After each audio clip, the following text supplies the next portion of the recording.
సంపన్న రాజ్యం. రాజు చాలా కలత చెంది ఉన్నాడు. అతని రాజ్యం ఎంతో విస్తృతంగా, సంపదగా సముద్రం నుండి సముద్రం వరకు వ్యాపించి ఉంది.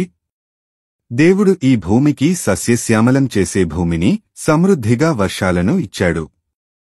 ఎత్తైన పర్వతాల నుండి హిమం కరిగి నదులుగా ప్రవహిస్తూ ప్రకాశించే సమతలాలను పచ్చగా ఉంచుతున్నాయి.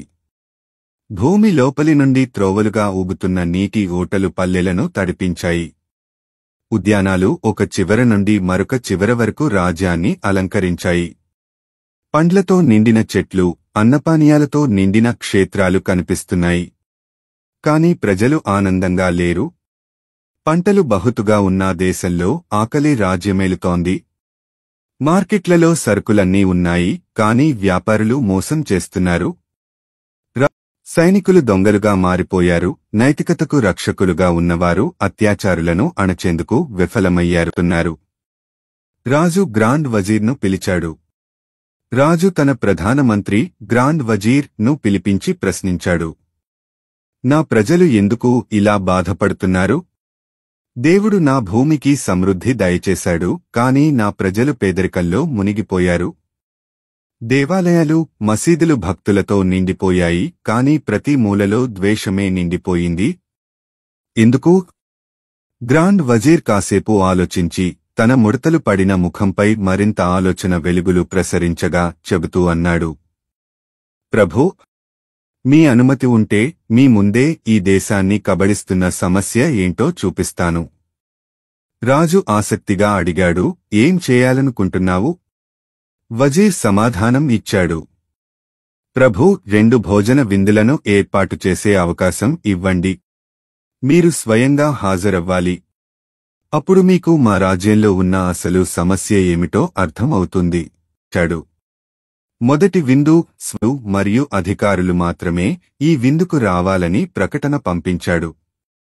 నిర్దేశించిన రోజున అధికారిగణం, ప్రొఫెషనల్ మతగురువులు మంచి గద్దలు, అశ్వాలను అలంకరించి అత్యంత వైభవంగా రాజభవనానికి వచ్చారు. వజీర్ వారికి ఒకే ప్రశ్న వేశాడు. మీందరిలో నాయకుడు ఎవరు? ప్రతి ఒక్కరూ తాము నాయకులమేనని గర్వంగా చెప్పారు. నేనే ముఖ్యుడు. నేను రాజుకు సమీపంగా కూర్చోవాలి. అంతలోనే రాజు అంతఃపుర ద్వారం ద్వారా ప్రవేశించి తన స్వర్ణ సింహాసనంపై కూర్చున్నాడు. రాజు భోజన మందిర ద్వారాలు తెరచి అధికారులను లోపలికి అనుమతించగా వారు ఒకరిని ఒకరు తోసుకుంటూ, తొక్కుకుంటూ ముందు కూర్చోవడానికి పోటీ పడ్డారు. అంతలో భోజనం బంగారు పాత్రల్లో వడ్డించబడింది. మహా రుచికరమైన వాసనలు గాలిలో తేలాయి. అయితే భోజనం తినడానికి అందరికీ 4 అడుగుల పొడవైన చెంచాలు, లెడల్స్ ఇచ్చారు. ఆ అధికారులు వాటిని పట్టుకుని భోజనం తినేందుకు ప్రయత్నించగా చెంచాల పొడవు కారణంగా ఆహారం తమ నోట్లో వేసుకోవడం అసాధ్యమైంది. వారు కోపంతో ఒకరినొకరు తోసుకుంటూ తన నోట్లో పెట్టుకునేందుకు చేసిన ప్రయత్నం విఫలమవుతూ అన్నం, కూరలు దుస్తులపై పడిపోయాయి. హాల్ అంతా కలుషితమైపోయింది. రాజు ఈ దృశ్యాన్ని ఆశ్చర్యంగా చూశాడు. 2వ విందు, పరస్పర సహకారం.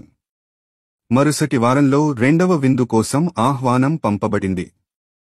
ఈసారి నిజమైన మతపరులు, సాధువులు, తపస్వులు మాత్రమే రావలసిందిగా పిలుపునిచ్చారు. నిర్దేశిత రోజున తపస్వులు ఎవరూ గుర్రాల మీద గాని, ఏనుగుల మీద గాని రాలేదు.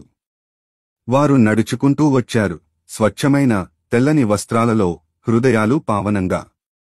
వజీర్ మళ్లీ వారిని పరీక్షించాడు. మీందరిలో నాయకుడు ఎవరు? ప్రతి ఒక్కరూ సమాధానం చెప్పారు, నా వెనుక ఉన్న వ్యక్తే మా నాయకుడు. రాజు ఆశ్చర్యంతో వీరి భిన్నమైన స్వభావాన్ని గమనించాడు. అంతలో భోజనం వడ్డించబడింది.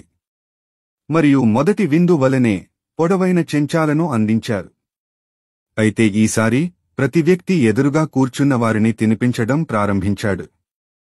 నేను నిన్ను అవసరం చేస్తాను, నా సోదరా అంటూ ప్రతి వ్యక్తి తన ఎదురుగా ఉన్నవారికి ఆహారం తినిపించాడు. ఒక్కదాన్ని నాశనం చేయలేదు. ప్రతి ఒక్కరూ సంతృప్తిగా తిన్నారు.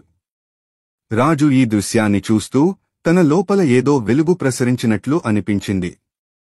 రాజు యొక్క ఉత్తర్వు. 2వ రోజు రాజు ఒక రాజ ప్రకటన, ఫర్మాన్ వెలువరించాడు. ఈ రోజు నుండి నా రాజ్యంలో ప్రతి మనిషి తన ముందు ఉన్నవారిని తినిపించకముందు తాను తినరాదు. ఇప్పటివరకు తనకు అర్థం కాని నిజమైన ధర్మాన్ని రాజు గ్రహించాడు.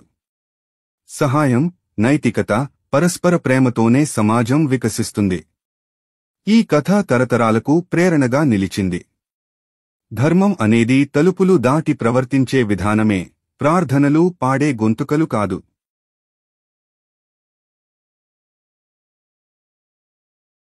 If you like my video, please like, subscribe to my channel.